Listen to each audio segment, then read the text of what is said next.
अगर आप भूतों में विश्वास रखते हैं तो यकीन मानिए, ऐसा करने वाले आप इकलौते नहीं हैं।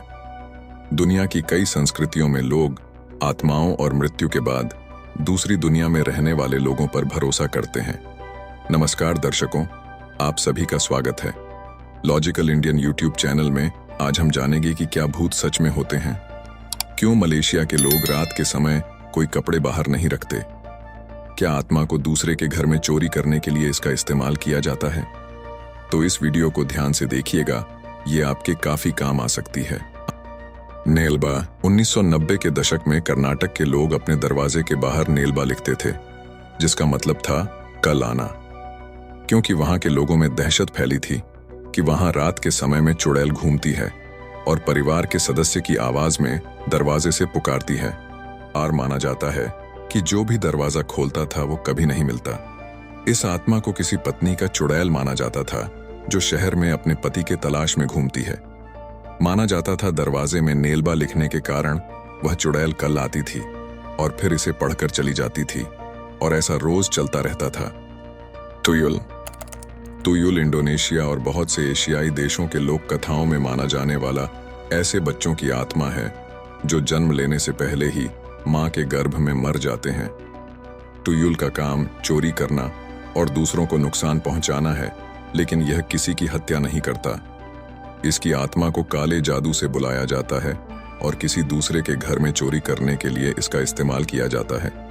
बहुत से देशों में आज भी तुयुल पर विश्वास किया जाता है और माना जाता है कि अगर घर से अचानक कोई चीज गायब हो रही हो तो ये तुयुल की वजह से है, और अगर कोई व्यक्ति अचानक से अमीर हो रहा है तो उसके पास तुयुल है।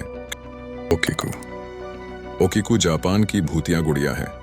माना जाता है कि 1918 में आइकिची सुजुकी नाम के लड़के ने इस गुड़िया को अपनी 3 साल की बहन ओकिकू के लिए खरीदा था और उसी के नाम पर गुड़िया का नाम भी रखा गया। लेकिन जब उस लड़की की मौत हो जाती है तो उस गुड़िया में अजीबोगरीब हरकतें दिखाई देने लगती हैं और उसके बाल अपने आप बढ़ाते हैं। परिवार के अनुसार ओकिकू को उस गुड़िया से इतना प्यार था कि उन्हें लगता था उनकी बेटी की आत्मा उसी गुड़िया में चली गई। इसके बाद परिवार उस गुड़िया को जापान के मनंजी टेम्पल में दे देते हैं और माना जाता है अभी भी इस गुड़िया के बाल बढ़ते रहते हैं और मंदिर का साधु इसे समय समय पर काटता है। असाकुरा अस्पताल। असाकुरा हॉस्पिटल को जापान की सबसे भूतिया जगह मानी जाती है।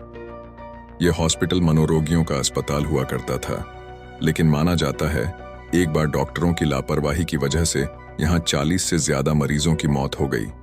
उसके बाद से ही यहाँ लोगों को अजीबोगरीब हरकतें और आवाजें सुनाई देने लगी। बहुत से मरीज दीवार में ही अपना सिर मारकर आत्महत्या करने लगे। जब ये सब घटनाएं बहुत अधिक बढ़ गई तो 2001 में इस हॉस्पिटल को हमेशा के लिए बंद कर दिया गया। पोंटियानक बहुत से संस्कृतियों में माने जाने वाली ऐसी औरत की आत्मा है जिसकी बच्चे को जन्म देते हुए मौत हो गई हो।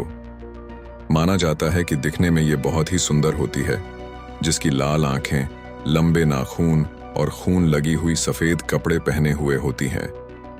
इसे किसी पिशाच की तरह खून की प्यासी माना जाता है और माना जाता है ये अधिकतर मर्दों का ही शिकार करती है। लोक कथाओं के अनुसार पोंटियानक पूर्णमासी की रात को निकलती है और हंसने या रोने की आवाज से अपनी उपस्थिति का एहसास दिलाती है। अगर आवाज जोर से आ रही है तो वह दूर है, अगर आवाज धीमी है तो वह आसपास ही है। माना जाता है वह सामने होगी तो प्लूमेरिया के फूल की तरह खुशबू आती है।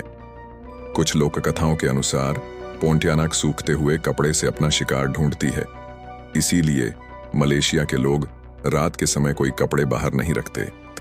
ऐसी सटीक जानकारी के लिए लॉजिकल इंडियन यूट्यूब चैनल को सब्सक्राइब करें और वीडियो अच्छी लगी हो तो लाइक करें और ज्यादा से ज्यादा लोगों को शेयर करें।